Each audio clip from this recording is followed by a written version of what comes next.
नमस्कार दोस्तों, कैसे हो आप सब। आप सबको जय शंकर जी की। दोस्तों, अब तक की मेरी इन वीडियोस में आपने भगवान शंकर जी के 8 ज्योतिर्लिंगों की कथा के बारे में जाना। ठीक आज उसी को आगे बढ़ाते हुए मैं आपके साथ भगवान शंकर जी के 9वें ज्योतिर्लिंग श्री बैद्यनाथ जी की कथा के बारे में बताऊंगा। दोस्तों, श्री बैद्यनाथ जी की कथा हमें श्री शिव महापुराण में मिलती है। साथ ही दोस्तों, ये कथा लंकापति राजा रावण से जुड़ी हुई है।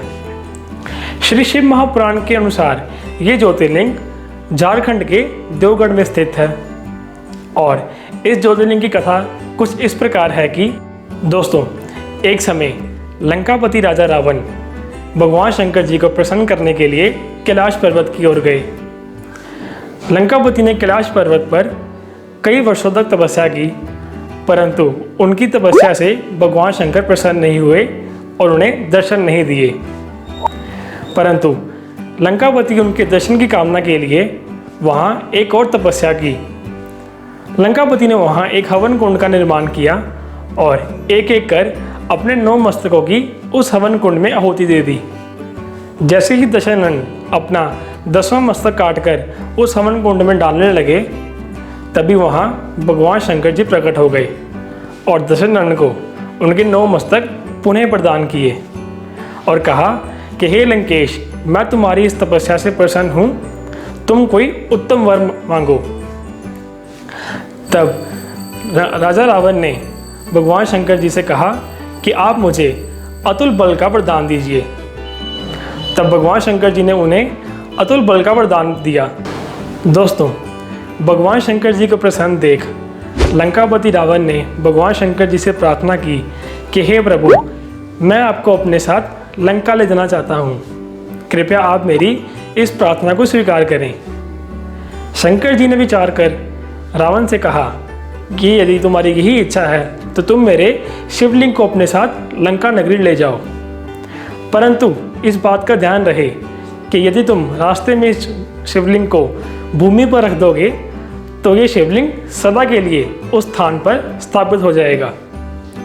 भगवान शंकर जी की बात मानकर लंकापति रावण ने श्रद्धापूर्वक उस शिवलिंग को लेकर लंका की ओर प्रस्थान किया। मार्ग में रावण को भगवान शंकर जी की माया से लघु शंका की इच्छा हुई। रावण लघु शंका के वेग को सहन न कर सके। तभी उन्हें वहाँ एक ग्वाला दिखा और उन्होंने उस ग्वाले को शिवलिंग पकड़ाकर लघु शंका के लिए चले गए। काफ़ी समय बीतने पर जब उस ग्वाले से उस शिवलिंग का भार सहन न हो सका तो उसने शिवलिंग को भूमि पर रख दिया।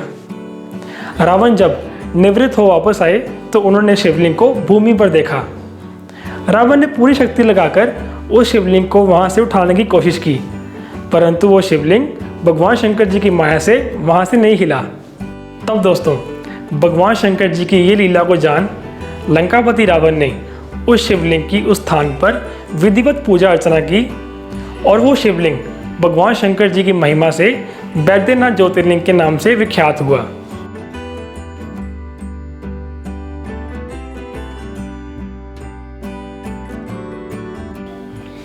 साथ ही दोस्तों, उस स्थान पर आकर इंद्र आदि देवतागण ने भी उस बैद्यनाथ ज्योतिर्लिंग के दर्शन कर विधिवत पूजा अर्चना की। तो दोस्तों, ये थी कथा भगवान शंकर जी के 9वें अद्भुत ज्योतिर्लिंग श्री बैद्यनाथ जी की। इसी तरह मैं अपनी आने वाली वीडियो में आपको बताऊंगा भगवान शंकर जी की 10वें ज्योतिर्लिंग श्री नागेश्वर जी की कथा।